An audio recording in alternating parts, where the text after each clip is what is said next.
Value zone hyper mart ఇప్పుడు మన అమీర్పేట్ లో పిల్లర్ నంబర్ 1081 వద్ద ఈ సెప్టెంబర్ 18న డిప్యూటీ సీఎం పవన్ కళ్యాణ్ గారు.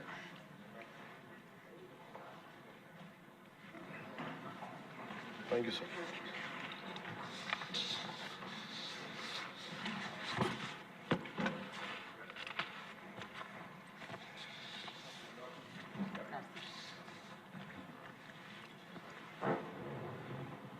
నాకు ఈ అవకాశాన్ని ఇచ్చిన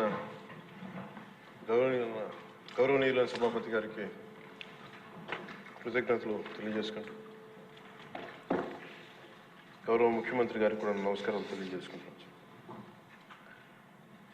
జిఎస్టీ సంస్కరణ మీదుగా ఆంధ్రప్రదేశ్ శాసనసభలో జరుగుతున్న ఈ చర్చలో భాగంగా ఈ దేశంలోని ప్రతి పౌరునికి ప్రత్యక్షంగాను పరోక్షంగాను లబ్ధి కలిగించే ఒక చారిత్రాత్మకమైన దిశానిర్దేశకమైన అంశంపై నేను ప్రకటన చేస్తాను. అధ్యక్ష, గౌరవ ముఖ్యమంత్రి శ్రీ నారా చంద్రబాబు నాయుడు గారి సూచనల మేరకు ఈ సమిష్టి నిర్ణయానికి మన రాష్ట్రం ఒక నిర్మాణాత్మక సహకారం అందించింది. ఇటీవల కాలంలో జిఎస్టీ పన్నుల విధానంలో చోటు చేసుకున్న అతిపెద్ద సంస్కరణలలో ఒకదానికి రాష్ట్ర ప్రతినిధిగా బాధ్యత వహించడం నాకు చాలా గర్వకారణంగా ఉంది. గౌరవ ప్రధానమంత్రి శ్రీ నరేంద్ర మోదీ గారు 2025 ఆగస్టు 15న 79వ స్వాతంత్ర దినోత్సవ సందర్భంగా ఎర్రకోట నుండి చేసిన జిఎస్టీ 2.0 సంస్కరణల చారిత్రాత్మక ప్రకటన దేశ ప్రగతికి బాటలు వేస్తూ ఉంది. ఈ సంస్కరణలను ముందుండి నడిపిన గౌరవ కేంద్ర ఆర్థిక మంత్రి శ్రీమతి నిర్మలా సీతారామన్ గారి కృషి ప్రత్యేకంగా అభినందనీయం.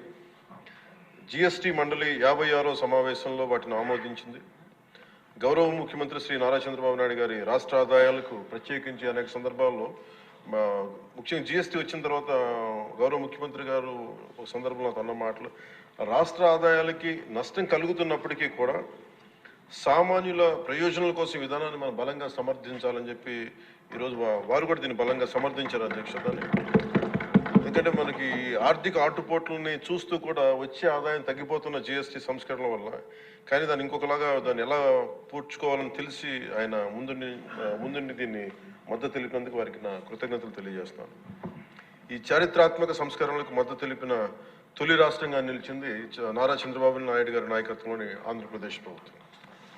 జిఎస్టీ పన్నుల విధానాన్ని సులభతరం చేయడం ద్వారా సాధారణ ప్రజలకు ప్రత్యక్ష లాభాన్ని చేకూర్చి వ్యాపారులపై పన్నుల భారాన్ని తగ్గించి పన్ను వ్యవస్థలో పారదర్శకతను పెంచుతోంది. ఈ చారిత్రాత్మక సంస్కరణల పన్నుల విధానాన్ని సులభతరం చేసి వ్యాపార పరిశ్రమల అభివృద్ధికి సహకరిస్తుంది. ప్రజల పొదుపును పెంచి కొనుగోలు శక్తిని పెంపొందించడానికి, కొత్త పెట్టుబడులను ఆకర్షించి దేశాన్ని స్థిరమైన వృద్ధి మార్గంలో నిలపడానికి దోహదపడుతుంది. జిఎస్టీ రేట్ల సరళీకరణ ద్వారా ప్రజలు అధికంగా ఉపయోగించే వస్తువులు సేవలకు డిమాండ్ పెంచి ఉత్పత్తిని విస్తరించి కొత్త పెట్టుబడులను ప్రోత్సహిస్తుంది. తద్వారా ఆర్థిక వృద్ధికి దారితీస్తుంది. నిజంగా ప్రజలకి ఆర్థిక వ్యవస్థకి చాలా లాభదాయకమైన సంస్కరణ. రంగాల వారీగా చూసుకుంటే ముఖ్యంగా రైతుల కోసం ట్రాక్టర్లు, వ్యవసాయ యంత్రాలు, పరికరాలు మరియు ఇన్పుట్స్ పై పన్నులు తగ్గించడం వల్ల సాగు వ్యవసాయ వ్యయాన్ని తగ్గించి ఉత్పాదకను పెంచుతాయి. తద్వారా గ్రామీణ ప్రాంత ప్రజల ఆదాయాలు పెరుగుతాయి. ఆధునిక సాంకేతిక పరికరాల వినియోగం ప్రోత్సహించడం ద్వారా వ్యవసాయ వృద్ధి మరింత బలపడుతుంది. తక్కువ ఆదాయ కుటుంబాల కోసం పాలు కానీ, పెరుగు కానీ, పన్నీర్ లాంటి నిత్యావసర వస్తువులపై పన్ను 5% నుండి 0% తగ్గించడం ద్వారా రోజువారీ వ్యయాన్ని తగ్గిస్తూ ఉంది. నిత్యావసరాలు నెయ్యి కానీ, వెన్న కానీ, వంట పాత్రలపై పన్ను 12% నుంచి 5% తగ్గించడం కూడా కుటుంబ బడ్జెట్లకి ఇది చాలా ఉపశమనం కలిగిస్తుంది. అలాగే ప్రతి కుటుంబం కోసం ఉండే సబ్బులు కానీ, షాంపూలు కానీ, టూత్పేస్ట్ వంటి వ్యక్తిగత సంరక్షణ ఉత్పత్తులపై పన్ను 18% నుంచి 18% నుండి 5% పరిమితం చేయడం ద్వారా వాటి ధరలు చాలా గణనీయంగా తగ్గుతాయి. తద్వారా ఆరోగ్యం, వ్యక్తిగత పరిశుభ్రత మెరుగుదల కనపడుతుంది. మధ్యతరగతి కుటుంబాల కోసం కార్లు, ఫ్రిడ్జ్లు, టీవీలు, ఎయిర్ కండిషనర్లపై పన్ను 28% నుంచి 18% తగ్గించడం ద్వారా వాటి ధరలు అందుబాటులోకి వచ్చి ప్రజల జీవన ప్రమాణాలు మెరుగుపడతాయి. అలాగే గృహ నిర్మాణానికి సంబంధించి సిమెంట్ పన్నుపై కూడా 28% నుంచి 18% తగ్గించడం ద్వారా గృహ నిర్మాణ వ్యయం తగ్గి సొంత ఇంటికల సాకారం అవుతుంది. ఆరోగ్య రంగం కోసం ఔషధాలపై పన్ను 12% నుంచి 5%కి, అత్యవసర మందులపై పన్ను 5% నుంచి 0% తగ్గించడం ద్వారా రోగులకి చాలా కీలక ఉపశమనం కలిగి అందరికీ వైద్య సేవలు అందుబాటులోకి వచ్చి ప్రజా ఆరోగ్య సంరక్షణ మెరుగుపడుతుంది. ముఖ్యంగా బీమా రంగంలో జీవిత ఆరోగ్య బీమాపై పన్నుని 0%కి తగ్గించడం ద్వారా మరిన్ని కుటుంబాలు బీమా పొంది వారి జీవన ప్రమాణాలు మెరుగుపడితే వాళ్ళకి ఒక భరోసా ఇస్తుంది. ముఖ్యంగా ఎంఎస్సీల కోసం వ్యాపార ఉత్పత్తులు మధ్యవర్తిత్వ సేవలపై పన్ను సరళీకరణ ద్వారా ఖర్చులను తగ్గించి పోటీ వాతావరణాన్ని పెంచుతూ ఉంది. త్వరితగతిన వెంటనే రీఫండ్ ద్వారా వ్యాపారులకు సమయానికి డబ్బు అందుబాటులో ఉండి వ్యాపారం ఎగుమతులు ఉపాధి అవకాశాలు పెరుగుతాయి. విద్యారంగం కోసం విద్యారంగానికి సంబంధించిన వస్తువులపై తక్కువ పన్నులు విద్యను మరింత అందుబాటులోకి తెస్తాయి.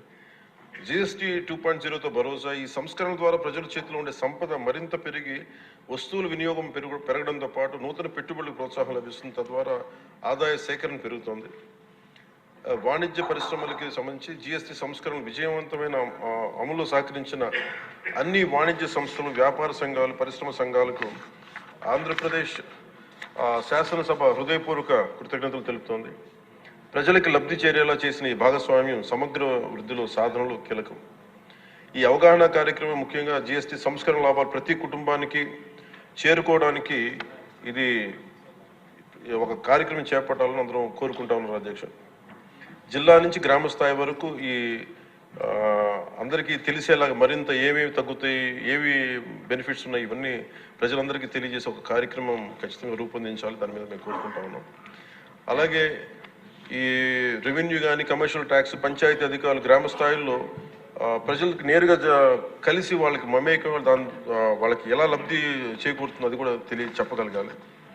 పరస్పర అవగాహనతో పాటు పలు మీడియా వేదికల ద్వారా విస్తృత ప్రచార కార్యక్రమాలు చేపట్టాల్సిన అవసరం ఉంది.